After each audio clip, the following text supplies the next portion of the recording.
সীমান্তে হত্যাকাণ্ড ঘটিয়ে নতুন করে কাঁটাতার দিয়ে কখনো বন্ধুত্ব হয় না বলে মন্তব্য করেছেন বিরোধী দলীয় চিফ হুইপ নাহিদ ইসলাম। ওপারে মুসলমানদের উপর নির্যাতনের নিন্দাও জানান নাহিদ ইসলাম।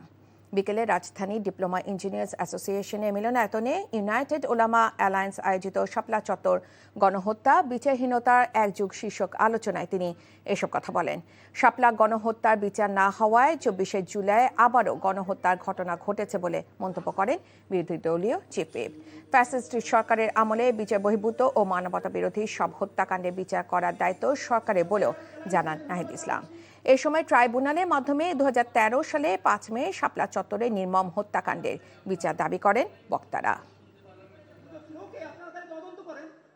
আওয়ামী ফ্যাসিস্ট সরকারের সময় যেই গণহত্যাগুলো হয়েছে, মানবতা বিরোধী হত্যাকাণ্ড হয়েছে, গুম হয়েছে, সবকিছুর বিচার করার দায়িত্ব বর্তমান সরকারের।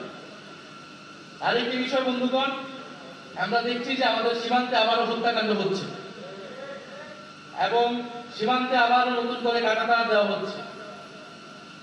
তো সীমান্তে কাঁটাতার দিয়ে এবং সীমান্তে আমার দেশের জনগণকে হত্যা করে কেউ যদি বন্ধুত্বের কথা বলে, তার সাথে বন্ধুত্ব সম্ভব না।